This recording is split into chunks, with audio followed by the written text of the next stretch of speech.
موږ ته د خلک دمکیان یې نه راکوي، په ګوزو په دمکیانو بې نصر دغ کوو.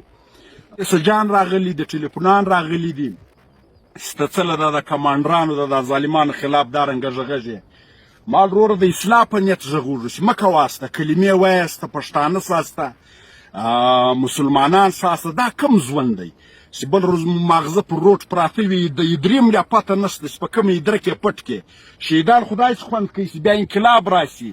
شهید خو عثمان لالا هم وایي چې د بلوچستان د تاریخ غټه جنازه یې وسوه چې بلوچستان فارسي د دنیا په هغه جنازه کې شرکت وکړي. داسې کمانډر خوند کوي چې بیا د تاریخ په ورقو کې ولیکل کېږي. دلته ډېر خلک کمنټونه وکړي خو تاسې هم ظالمان یاسته، 4 د وژلي دي، 5 د وژلي دي، کمانډران مه تخته کړي دي. وروره بیا مو وطن نه دی لکړی، په دغه وطن کې خلک بد وکړي بیا در په دره شي.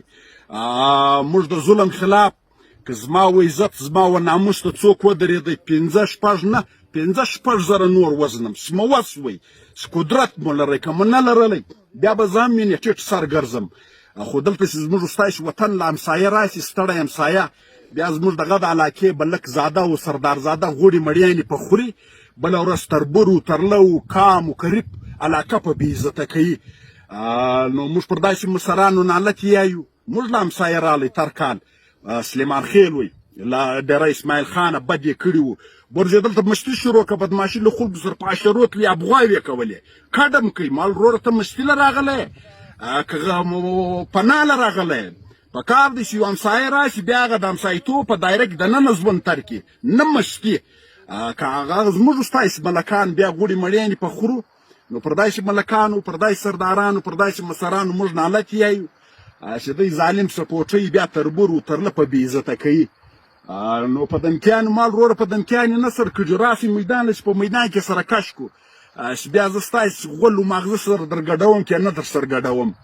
زموږ وطن له به څوک په خیرنه سترګه نه راځي. یو د تومان خیل اصرار نه، کله بله اصرار سره هم دارنګه ظلم چا وکړي. غازیان ژوندي دي، الله دې ژوندي راته لري، دغه یې بیا انجام وي لکه د اصرار د قاتل. نو مال دلته ډېرو پر قبرو ولیاړ، د اصرار د قاتل پر قبر هم د شهید ډبره یې جوړه کړې ده. دلته د ډېرو په ادرو کې پر قبرو ډبرې ولیاړ دي، څوک پر ډبرۍ شهیدان دي، څوک پر پیمبټ پر سود شهیدان دي. شهیدان داسې خوند کوي چې بیا یې پر وینه انقلاب راشي. دا به د تاریخ په وړوکو کې لیکل کېږي دا شهید.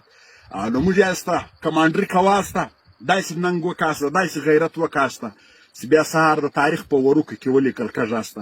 انشاءالله موږ په قام، په وطن، په ځوانانو ننګ کړی دی، په میدان کې ولیاړ یو چې مو وس وی د ظالم خلاف. هغه که زما پلار وی که زما ورور وی، موږ به د ظالم خلاف خبره هم کوو، د هغه خلاف به وینې مخ ته رالی، وطن نه رالی. انشاءالله که خدای کول چې مځکه ته به وي دوی. زموږ سره الله ملګری دی، دا موږ د الله په نصرت، د الله په مدد راوتلي یو.